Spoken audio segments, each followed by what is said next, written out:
Yo, what's going on, Kicks Army? Today I'll be doing a sneaker drawing on the Air Jordan 1 No L set to release later on this year, as well as talking about Kevin Love's new fund to help people with their mental illnesses, Jimmy Butler requesting a trade from the Timberwolves, and Space Jam 2 featuring LeBron James. Let's get it!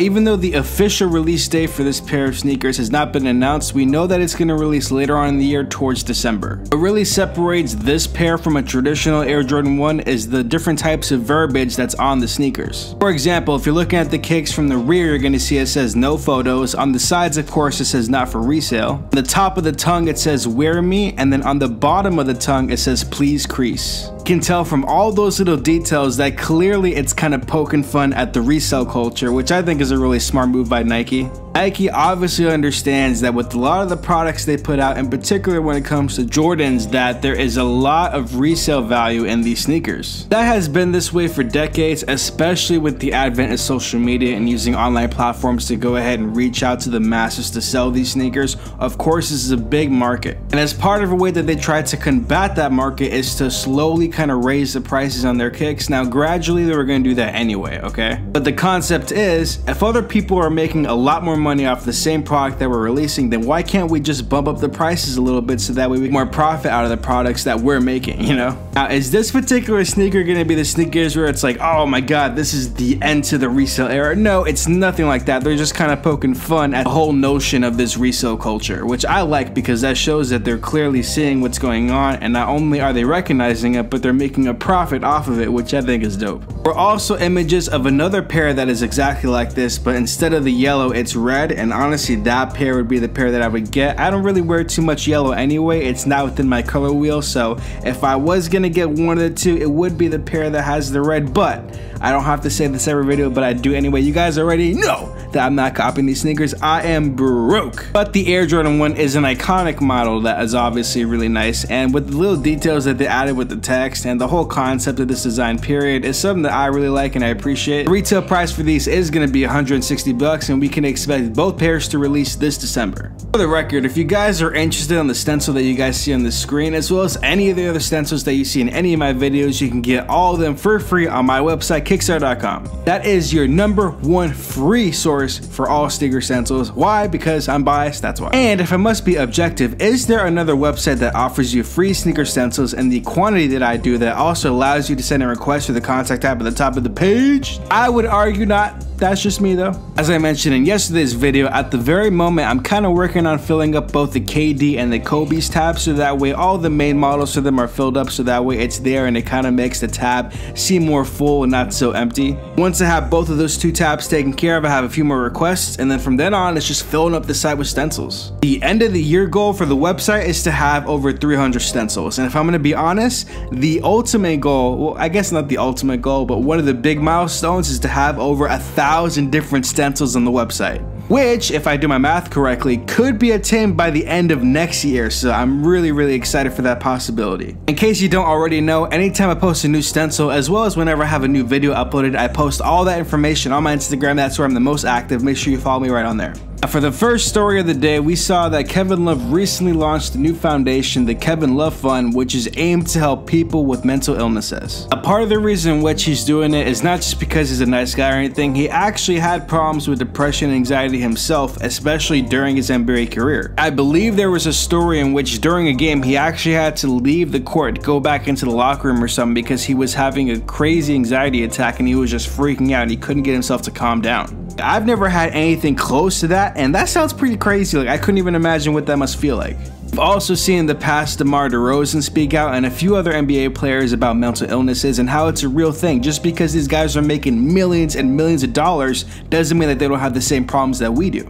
I believe the whole goal of what Kevin Love's trying to do is not necessarily erase mental illness from the existence of the world, but to bring awareness to it, to keep that conversation going, and to say it's okay if you have these things, and it's also okay to go ahead and ask for help. And it does make sense for somebody of Kevin Love's not only stature, but the person that he is to go ahead and do something like this, because he's had experiences with these problems. He's talked to other players about these problems because this is stuff that he's going through. And he knows just as good as anybody else that the first step to, I guess, fixing a problem is to acknowledge that it's there and to have the conversation on how you can go about resoluting this. Now, I've talked about this in a video in the past. Me personally, I don't think I've ever had any mental illness problems. I know I've definitely been lazy. I don't think that's a mental illness problem. That's just like a personal problem, I guess. And there could have been times where I might have been like a little bit depressed, but that would be because I was lazy, not because I was naturally depressed. I don't know if the two are necessarily correlated more than that. I don't know if there's a deeper meaning behind it, but I do know when I'm very productive, when I'm making these daily videos, not because, you know, I want to, you know, be a big YouTuber or anything, but because it provides my life with purpose and it forces me to stay on my game, knowing that every day I have to execute on this task. Just having this channel and the website keep me busy really kind of clears my brain of any doubt of depression and stuff, because I know that if I choose not to do whatever it is I set out myself to do, it's not because that I couldn't, it's because I personally chose not to, whether because I was lazy or I didn't have the time or some other reason. And that is a much different mindset than saying to yourself, I'm not good enough, I can't do this, I don't have the skills to do this, which I believe are some of the things people tell themselves when they're in this depressive mind state. I'm not going to pretend like I can give you a lot of advice if this is something that you're going through, because man, I'm just a guy making videos in my room that has a funny personality. That's all I am. I am not the expert on this. But I can tell you this though, there is a lot of people out there that should be more than willing to go ahead and hear you out and help you with whatever it is that you're going through, even if that means that all you really want to do is just to vent, to have somebody hear you out, so that way you can release these ideas, these thoughts that you have built up inside of you, so that way you're not alone when it comes to these things. If any of this sounds like it could apply to you, I would strongly encourage you to go ahead and check out whatever Kevin Love's doing, his Kevin Love Fund, and also look at what the NBA is doing and part of this as well. He has been a big advocate for the NBA Cares program, which is a little program that they do that helps out a myriad of different things, but one of the things they do is they also help out with mental illness as well, so make sure you guys go ahead and check that out. Now, do you guys remember how a few days ago I was mentioning how Jimmy Butler is expected to have a meeting with the Timberwolves management on the destination or the future of him in the franchise? Well, we got reports today that ultimately Jimmy Butler wants to be traded. He does not want to be in Minnesota any longer. Now, on top of that, we also got 3 different teams that he has major preferences to joining. Those 3 teams are the Knicks, the Nets, and the Clippers. Now, there are 2 main things I want you guys to consider when we're talking about those 3 teams. For one, they all pretty much suck at their current state of where they are, okay? And 2, and this is the more important thing, when we're talking about those 2 New York teams and the 1 Los Angeles team, those are big city teams. When you take those 2 different things into consideration, that tells me something. That tells me that he wants to be the guy, the player, the alpha male on a crappy team in a big market. That's not to say that Minneapolis is a small city or anything, but I mean, let's just be real. Compared to the city of New York and to compare it to Los Angeles, California, I'm sorry, it's just a lot smaller, right?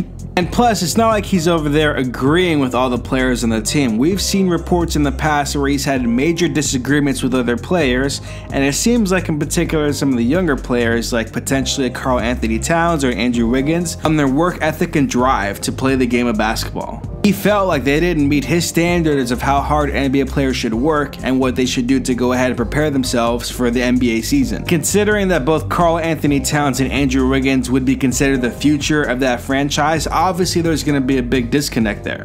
So it doesn't surprise me that ultimately he has decided that he wants to be traded. He does not want to play for the Timberwolves anymore.